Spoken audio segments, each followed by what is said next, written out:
Ni bila maandalizi mengine hapa. Misimu hii tumecheza na Yanga kavu. Ndio hiyo maangukia 6 tu. Hizo zote tumepigwa, hizo kavu. Unaelewa? Kati ya mechi ambayo Simba tumecheza mpira bila kusema kwamba bila kumpigia bibi. Vipi huko unaonaje huko? Mechi ambayo tunafungwa 2 hapa ya juzi. Hii Ngao ya Jamii. Ile mechi tumecheza haina kitu chochote. Hata ukiwauliza wazee wa Yanga wenyewe wanajua. Hawajapata shida ile mechi. Ile mechi ni power ya wachezaji 100%. Kilichobaki pale kilikuwa cha upande wa wanachama tu wafanye finishing. Kwa hiyo kama wanachama naye tungejazia, Yanga alikuwa anakufa ile mechi nyingi sana. Lakini wanachama hatukujazia. Wenzetu wamefanya kila kitu, ndio uwezo wao ule pale. Wametupasua pale goli 2. Kuna baadhi ya mashabiki wanaendelea kumlaumu Elie Mpanzu Kibisa wala pamoja na Kibudeni si kwa mbali Jean Shalea wa kwamba kuna namna kama viwango vyao vimepungua msimu huu. Uko sawa nao wao? Kwanza nashukuru umegusia upande huo na mimi na kitu kimoja nataka nikizungumze. Nafikiri sijui wachezaji wetu kama watapata hii clip, kama mimi na baadhi ya namba nitatuma kwenye magrupu mengine, unaelewa, mkinipa kipande hichi. Kuna tatizo kubwa sana, ndio maana nasema management ya Simba ina shida. Kuna tatizo kubwa sana. Sisi Afrika au Tanzania, mpira wetu wa kivyetu. Timu yetu sisi inakaa kambini. Unaelewa? Timu ikitoka kucheza mpira pale uwanjani, wanaingia kwenye gari, wanaondoka. Unaelewa? Kama wanapewa mapumziko, lakini kuna tabia za hivi karibuni za wachezaji hawa wa Simba. Ni tabia ambazo kwa kweli sijui hawa viongozi wanafikiria nini. Mechi tunacheza ya dabi. Sawa, mechi ya dabi. Ile mechi ya dabi tunacheza pale, tunamaliza, mchezaji sijui hata nichukulieje nikiongea hiki, lakini kitu ambacho kinawamaliza sana wachezaji wetu. Kiufupi mimi naweza nikasema mpira una heshima yake, mahusiano yana heshima yake, lakini ukiweka vitu viwili kwa pamoja wewe lazima uanguke. Wachezaji wetu wanaasiliwa sana na ngono nzembe. Hicho kitu mimi naongea live speech. Unaelewa? Kuna vitu hawavipi heshima. Yaani wale wanaojipa heshima na hivyo vitu wana performance nzuri zaidi, lakini kuna watu hawavipi heshima. Hivi vitu vinawamaliza. Na wapo mashabiki na wanachama wa Simba wengine wamekuwa wadalali wa wachezaji kuwatafutia wanawake. Hiki kitu kinaumiza zaidi. Unaelewa? Sio kwamba kuingilia labda uhusiano wa mtu au kuzungumza hivi ni kitu ambacho mtu atasema sasa unataka mchezaji afanye nini? Lazima kuwe kuna respect fulani. Yaani kuwe kuna kitu. Mchezaji mpira mpiga ndondi, kuna vitu hivi lazima uvipunguze. Unaelewa? Yaani ukiendekeza lazima kuna kitu. Kwa hiyo mimi nina wasiwasi wachezaji wetu, kuna vitu sasa hivi kwenye upande wa management huku, naweza nikasema manager anayosimamia wachezaji kuna vitu haviko sawa. Kwa sababu kuna tetesi, kuna mechi moja wachezaji hata kwenye mambo ya lishe wanalishwa vyakula tofauti kabisa. Ndio maana wanashindwa kupata performance nzuri. Kwa sababu mchezaji siku ya mechi inabidi kuna vyakula inabidi yale, kwamba leo natakiwa ule hivi. Unaelewa? Leo mazoezi yao natakiwa ule hivi, lakini wachezaji wetu sasa hivi wanakuwa wanajifanyia vitu holela. Kwa hiyo vitu vinatuumiza sana. Na ndio maana unaona performance ya Mpanzu iliyopita na sasa hivi tofauti. Kwa hiyo Mpanzu mwenyewe inabidi ajielewe kwamba mimi nimeshuka kiwango, inabidi ajimaintain, ajue alikosea wapi, arudi akae sawa. Endapo kama ataendelea hivi dirisha dogo tunamwaga. Mpanzu tunamwaga dirisha dogo. Bwana, binafsi nataka ongea hapa kama shabiki wa mpira sasa. Kwa namna ambavyo mwatazama Young Africans kwenye mechi zao 2 za kimataifa ambazo amefuzwa katika hatua inayofuata, lakini pia Simba ambaye amefuzu kwa katika hatua inayofuata, unazitazama vipi katika hatua ya makundi? Kwa sababu kule ushindani ni mkubwa, huwezi kukutana na timu ndogo kama tunavyokutana nazo katika hizi hatua za awali kabisa. Tunaweza kufanya jambo lolote Simba na Yanga huko makundi? Kwanza awali ya yote kwanza inabidi watu wa mpira wa Tanzania tuishukuru sana Simba Sports Club. Ili tuonyesha mwanga na sasa tumefika kusema kwamba tunaweza. Wewe katika miaka yako ya ukuaji wako wa uelewa, ulishawahi kuona Tanzania timu 4 alafu zote zinafanikiwa kwenye mechi za awali, zote zinashinda na zinaingia raundi inayofuata? Hapana. Kutokea msimu ndo mara ya kwanza. Kwa hiyo unaona ni jinsi gani sasa unavyoona mpira wetu unaanza kuwa na changamoto kwamba kuonekana kwamba tunaweza. Na tukibarikiwa hizi timu zote 4 zikapata nafasi ya kuingia makundi, tumetengeneza pointi kubwa sana ambazo hizo pointi zitatupa sisi muda mrefu zaidi wa kumaintain hali yetu ya ushindani kwenye mpira wetu wa Afrika. Unaelewa? Wa kupeleka timu 4, 2 shirikisho, 2 klabu bingwa. Unaelewa? Kwa hiyo mimi nizitakie kwanza ziweze kujimaintain na zikashinda hii michezo inayofuata ya raundi ya pili, kwamba zote ziende makundi. Endapo kama zitafeli, basi zitafeli, lakini na uhakika Simba msimu huu itafanya vizuri zaidi. Nimezungumzia Simba, lakini kwa watani zako, kwa namna ambavyo na wao umewatazama mechi yao, na hivi karibuni anaenda kucheza kule Malawi, atarudia tena hapa, akifuzu sasa ni makundi. Kwa sababu Yanga nafikiri anacheza na KMKM, sijui ni Silver Strike ya Malawi. Ya Malawi Azam ndo na KMK. Sasa kitu ambacho nachokiona hapa kwamba Yanga kwenye mechi yao ambao wanaenda kucheza ni wao wenyewe wajue kwamba wanataka nini. Lakini kama wanaenda kucheza kwa mazoea kwamba kama wanaenda kucheza na Namungo au wanaenda kucheza na Mbeya City, itawapalia. Unaelewa, kwa sababu huku sio shirikisho, huku ni klabu bingwa. Huku kuna tekniki za kucheza hii michezo, kuna jinsi ya kumwandaa mpinzani wako na kumweza kumtoa, kumfurusha kabisa, kwa sababu hizi ni knockout ambao kwamba mechi unacheza, tunaenda kuanzia ugenini unamalizia nyumbani. Kwa hiyo unategemea tafsiri nyepesi ni tunacheza mechi na sio kucheza mpira. Yes, kwamba inatakiwa mechi yako uicheze vizuri. Yaani uipoint na uijue jinsi gani ya kuimanage mechi yako, ili inachotakiwa wewe ni kushinda, kumtoa mpinzani wako. Unaelewa? Kwa sababu unaweza ukashinda lakini usimtoe. Kinachotakiwa ni kushinda na kumtoa mpinzani wako. Kwa hiyo inatakiwa Yanga wachange karata zao vizuri. Upande wa Simba mimi sina mashaka, na uhakika 100% tunaingia makundi. Hiyo tuna vinasaba na tunajua. Unajua hivi vitu vipo kama vile vinajengeka, kama vile mazoea, kwamba hata timu sisi, nikwambie kitu. Hii timu tuliocheza nao Gaboroni. Hii Gaboroni sizungumzi kwa mabaya. Hii Gaboroni alikuwa anakutana na Yanga, alikuwa anatolewa. Gaboroni ukiangalia kama ni timu ambayo inacheza kama vile hawataki kucheza. Yaani ni timu ambayo ukiangalia ya kawaida, lakini wana mikakati. Yaani wana mikakati ya ndani ya pichi na nje ya pichi. Na ndio maana tunaona walivyokuja kwa Mkapa kuna vitu walikuwa wanavifanya ili mradi vikutoe kwenye mudi. Watu wanakwambia analoga, na kuna vitu ambao wanafanya, wanajua wanachokifanya, wanakutoa nje ya mchezo ili wewe ufikirie kule upigwe utoke. Unaelewa? Lakini tuliweza kumaintain, unaona. Tumetoka nao 1-1 hapa. Unaelewa? Lakini imetusaidia ile ya kule kwa sababu tuliwafunga goli moja tukafuzu kwenda. Kwa hiyo ni timu ambayo ilikuwa strong zaidi. Unaelewa? Kwa hiyo ni Yanga wajiandae kisaikolojia, wacheze mechi yao vizuri ili waweze kufuzu. Kama watacheza, watasema wanaenda kucheza mpira, wao sijui na nini, watajigamba na kufanya nini, mapema tu wanarudi nyumbani hapa, wanasubiri ligi kuu. Kitendo cha Engineer Hersi Said kwa watu sisi wa mpira kuteuliwa kuwa mjumbe kwenye kamati ya mashindano ya FIFA vilabu duniani, kwa kweli binafsi unalipokeaje kama shabiki wa Simba, lakini pia kama mdau wa michezo? Kwake, kwa upande wake, kwanza imempa karia nzuri ya mpira, imempa muonekano mpya kwenye mpira wa Afrika, inazidi kumpandisha na jina lake kuonekana kwenye vitabu vya FIFA duniani. Unaona, kwake inakuwa ni nzuri zaidi. Kwetu sisi kama Afrika tunaweza tukasema, au kama Tanzania tunafaidika nini? Hiyo ndo point, kwamba tunafaidika nini na yeye. Alikuwa rais, nafikiri alikuwa ni rais au ni mwenyekiti wa vilabu vya Afrika, unaelewa? Ni hicho cheo nacho, lakini sasa hivi amepandishwa kutoka vilabu vya Afrika ni vilabu FIFA, unaelewa? Yuko kwenye kamati ya FIFA sasa ya mashindano. Ina maana sasa sisi sasa wa Tanzania ni kumuuliza Engineer Hersi, katika hiyo nafasi yako sisi kama Watanzania tunafaidika na nini? Unaelewa? Kwa sababu unaweza ukasema unafurahia, kumbe ile ni manufaa yake, ile kama ajira yake binafsi na manufaa yake, na sio kwa taifa na wala sio kwa timu za Tanzania. Tunachoangalia kwenye hicho cheo alichoteuliwa, sisi kama Afrika, sisi kama Tanzania tunafaidika nini na yeye? Unaelewa? Kwa sababu mimi nimeangalia alivyokuepo, nafikiri hicho cheo anacho mwenyekiti wa vilabu sio ni nini wa vilabu vya Afrika. Unaelewa? Kuna baadhi ya vitu nilikuwa naona anapwaya hawezi. Haiwezekani. Mechi nafikiri ilikuwa ni Simba tunacheza na Berkane, alafu yeye kama mwenye vita anakuambia mimi siwezi kutoa pongezi yote, siwezi kwenda. Kwa hiyo ni mtu ambaye unaanza kujitengenezea tayari gap. Alisema watu tu walisema. Na yeye mwenyewe alisema hivyo, haina haja ya mimi kwenda, unaona, kwa sababu hakuna mantiki kwa nini? Unaelewa, nakati wewe umeteuliwa na kafu kwa ajili ya hilo jukumu. Kwa hiyo asijitenge, ushaunganishwa, ungana. Unaelewa, hata kama utaumia, ungana. Fanya kile unachojukumu lako la kufanya, kaa pembeni. Kwa hiyo ni wakati wa sisi kumuuliza yeye, sasa sisi tutafaidika na nini? Mimi kama nyami Simba, mimi kama shabiki, kama mwanachama wa Simba, sioni kama kina mantiki sana kwetu. Ni zaidi yeye jina lake limepata nafasi kubwa, hata kesho anaweza akapata cheo kikubwa zaidi ya hicho kwenye mpira wa duniani au kwenye mpira wa Afrika, kwa sababu jina lake sasa linaonekana kwenye vitabu vya FIFA. Hivi. Bwana, tumalizie hii. Simba Sports msimu huu wamesajili wachezaji kutoka Mamelodi Sundowns ambao wana uzoefu mkubwa, wana exposure na experience kubwa, kama mchezaji Neo Maema pamoja na Derek, lakini anayepata nafasi zaidi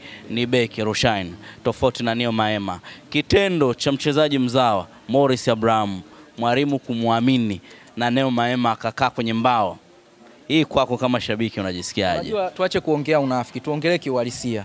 Mimi naongea kama shabiki wa mpira sasa. Nitoke kwenye usimba na Yanga. Morris Simba tukae naye. Morris hatukae naye Simba. Kwa sababu kama ana future ya mbele na anahitaji kucheza mpira mbele alikotoka, anataka kurudi, Morris anarudi na sio Kibu Denis.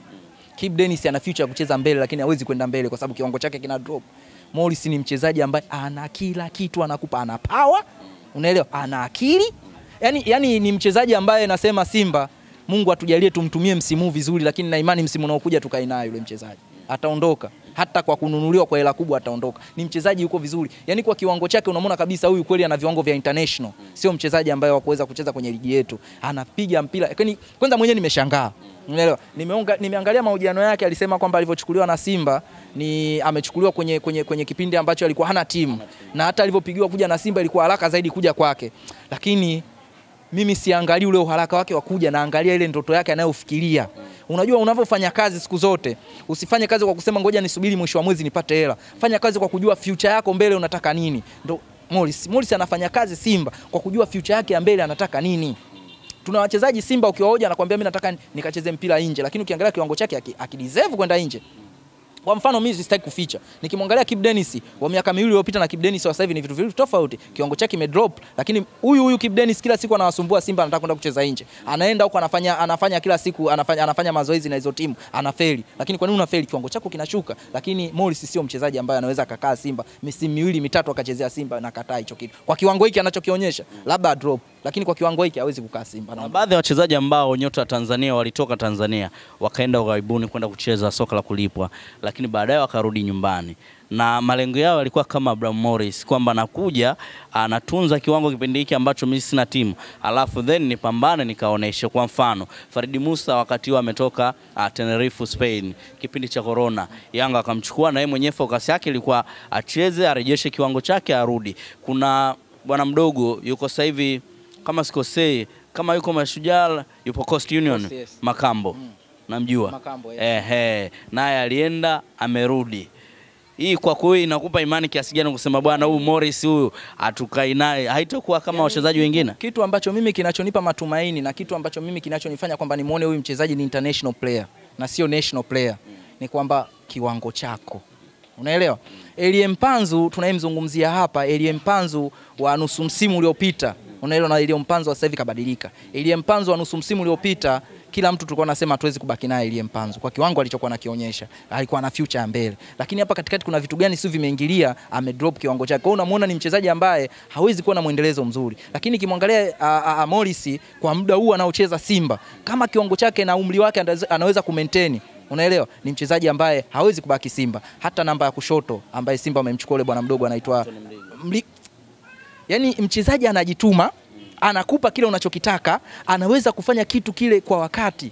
Unajua sasa hivi duniani mpira umebadilika. Ndio maana Simba mwalimu analazimika na Bikamara kumpa nafasi nyingine, yes. Ili mradi Anthony apate nafasi ya kucheza kwa sababu anaweza, unaelewa, anaweza. Kwa hiyo tuseme tu kiufupi kwamba kujituma kwako ndio mafanikio yako. Lakini kama unahisi kwamba unafanya ili mradi upate pesa, basi utaishi kwenye anga hizo. Utafanya ili mradi upate pesa na mwisho wa siku hata wao unaowafanyia watakuona wewe ufai, watakuweka pembeni. Unaelewa? Leo hii tunazungumzia beki ya kushoto, ukizungumzia Shabalala wa misimu miwili iliyopita, Shabalala aliwaka zaidi. Unaelewa? Na hata Shabalala katoka Simba bado yuko vizuri. Lakini kwa nini hakupata fursa ya kwenda nje? Labda kuna vitu watu wenzetu wa nje walikuwa wanaviangalia kwa Shabalala, walikuwa wanavioni. Lakini leo hii Shabalala atoke Simba, jina lake linawika kama alivyokuwa Simba.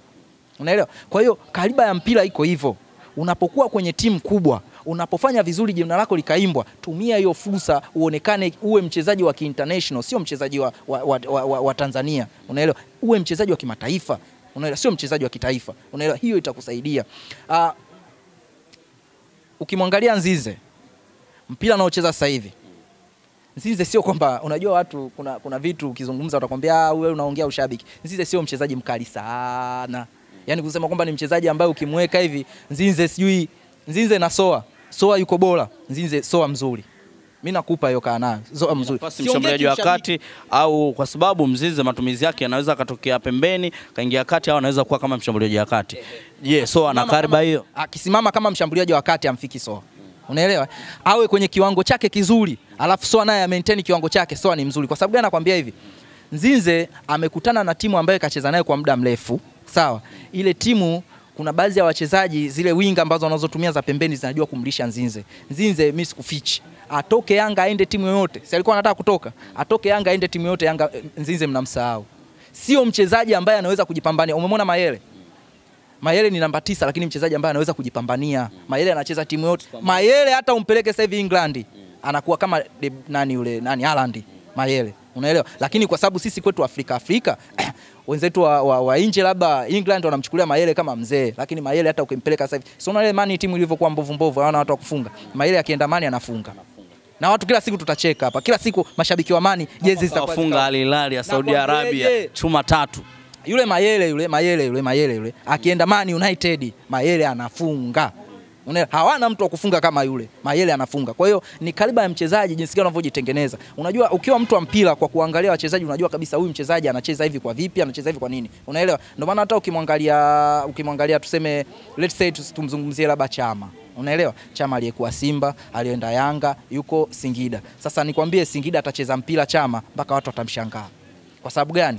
Chama ni mchezaji ambaye hawezi kuicontrol pressure. Unaelewa? Alipokuwa Simba mwishoni alishindwa kuicontrol. Alivyoenda Yanga ndio kakutana na pressure zaidi kwa sababu mashabiki wa Yanga wakamtaka Chama yule wa Simba ndo awe Yanga. Ni vitu anashindwa kuapa kutokana na pressure aliyokuwa naye. Ameenda Namungo, Namungo hawamhitaji Chama wa Simba, hawamhitaji Chama wa Yanga. Namungo wao wanamhitaji Chama tu. Kwa hiyo kule atacheza. Unaelewa? Kule Singida. Kwa hiyo kule atacheza, tena atacheza vizuri zaidi. Unaelewa? Hakuna pressure. Unaelewa? Hakuna sijui Chama nini, kule atacheza. Na tena kule kuna mimi na imani katika hizi mzigo wa timu mzima. Nina imani kule Chama atafanya vizuri, unaelewa? Atashindwa tu kuuzwa kwenda kwenye vilabu vya nje kutokana na umri wake, unaelewa? Lakini Chama atafanya vizuri. Kwa hiyo kwenye mpira kunahitaji kujituma. Mimi nishukuru sana Simba msimu huu katika usajili. Wamefanya beta zaidi. Yaani wamefanya vizuri. Hakuna shabiki wa Simba atakayekwambia mchezaji fulani tumepigwa. Hizo habari za hizi media za ovyo. Yaani hizi habari za ovyo ambazo hazihitaji kuchambuliwa na mtu anayejua mpira. Simba mwaka huu wamesajili vizuri. Kwa hiyo kinachotakiwa ni wale wachezaji kujipanga na kocha mwenyewe ajue kutengeneza kikosi vizuri na imani matokeo mazuri tu Simba tunapata msimu. Bwana, shukrani sana kwa time yako wewe Nyamisimba. Tumepiga story nyingi sana kuhusiana na timu yako. Bwana, kila laheri katika msimu huu. Mkachukue kombe angalau na nyinyi mfurahi. Mimi nashukuru na msimu huu naona kabisa msimu huu kombe tutachukua, sina mashaka juu ya hilo, lakini nina kero moja kwa mashabiki na wanachama wenzangu wa Simba. Kuna tabia ambayo wanachama wameianzisha, wanachama wa Simba sijui mashabiki wanajiita wao wako karibu na mwenyekiti, kufanya fujo uwanjani, kupigana si kufanya nini, ni vitu ambavyo vina mantiki. Mpira ni mchezo wa wazi. Kwa hiyo hata maoni ya shabiki na mwanachama ni maoni yake ya wazi. Niliona kule Coco Beach kuna shabiki mwenzetu alipigwa. Kwa hiyo ni kitu ambacho mimi sijakipendezewa. Na mimi mwenyewe ili tukio linikuta pale Taifa, lakini wakanikuta mimi Nyamisimba sio mtu wa kizembe. Unaona wao wenyewe wakasanda wakakimbia. Kwa hiyo ni kitu ambacho mimi naweza nikasema ni upumbavu ambao hauna mwelekeo wote. Unaelewa? Sisi ni watu, unajua chanzo cha Simba kutawanyika na kuharibika kutokana na sisi wenyewe hatuna umoja. Sasa hivi wanachama na mashabiki wa Simba umoja wetu haupo. Yaani ile Simba nguvu moja sisi hatupendani tena. Upendo ule wa wana Simba haupo. Sisi sasa hivi tumekuwa kila mtu anamnyoshia mwenzie mnafiki. Hata kwenye magrupu yetu. Unaelewa? Tumekuwa wanafiki mno kupita kiasi. Kwa hiyo ni kitu ambacho yani mimi Simba sijaanza kuipenda jana au juzi. Naijua Simba. Unaelewa vizuri kabisa na naifuatilia timu yangu. Kwa hiyo nakuta ule love iliyokuepo ya Simba before sasa hivi haipo. Kwenye magrupu sasa hivi yamekuwa magrupu ya kusengenyana, yamekuwa magrupu ya kutupiana lawama, yamekuwa magrupu ya kumuimbisha fulani, yani kwamba watakuzungumzisha yule siju chawa, yule hivi. Na vitu vingine unaona yani unaona mtu anazungumza unaona kweli fulani anatumika hivi. Yani sasa hivi imekuwa ni kitu ambacho cha wazi. Lakini hiki kitu mimi nafikiri viongozi ndio wamekitengeneza, kimekuwa sasa kinatutafuna zaidi. Kwa hiyo mimi niwaambie mashabiki na wanachama wa Simba wanaojitambua. Unaelewa? Tukae kwenye msimamo wa Simba nguvu moja. Tunavyoungana sisi, tunavyokuwa sisi kitu kimoja, ndipo timu yetu inavyozidi kuwa superbu zaidi. Lakini sisi kama tunagawanyika, timu hii inazidi kuwa mbovu, haina faida yoyote. Yaani usimuone shabiki mwenzio anatoa maoni yake labda juu ya kiongozi kachukizwa au kimemkela, wewe tu kaona usizungumze ukaanza kwa sababu unaweza kumudu na mpiga, kitu ambacho sio kizuri. Haya umemtia kofi yule mtu amekufa pale, wewe unafaidika na nini kwenye maisha yako? Unaelewa? Utakaa na masononeko siku zote kwamba nilimpiga shabiki mwenzangu wa Simba nimemuua, inasababishwa nini? Haina faida yoyote, haina mantiki yoyote. Unaelewa? Kuna wale watu ambao hawana shughuli zozote za kufanya. Wao wanasubiri viongozi wakatie tiketi, wanasubiri viongozi wawape hela za safari au wanaoweza kuamiliki. Kwa hiyo ni kitu ambacho unaishi kwenye maisha ambayo sio yenye uhalisia, unakubali kutumika. Unaelewa? Ni maisha ambayo sio yenye, tutafute kazi, tufanye kazi. Kazi zipo. Unaelewa? Kama hauna elimu yoyote ya kufanya kitu chochote, zipo kazi hata za kuzokizoa mchanga tu ukiweka barabarani pale watu wananunua. Chukua kokoto kuweka barabarani pale watu wananunua. Zote ni shughuli za kujipatia kipato, unaendesha maisha yako. Usiitegemee Simba ndio ikupatie kipato na kuendesha maisha yako, mnafeli. Hayo ni maoni ambayo nimeyatoa kwa mashabiki wenzangu na wanachama wenzangu wote wa Simba. Tuipende timu yetu, tuipiganie timu yetu, tuzungumze ukweli pale unapoona umeumia, ule uchungu wako nenda kautoe, kama kwenye media, kama kwa kuandika, toa. Lakini tusianze habari za kunyoshiana vidole, fulani kamtukana fulani, fulani kafanya hivi. Ni kitu ambacho hakina mantiki yoyote, kinaturudisha nyuma. Yes. Shukrani. Asante.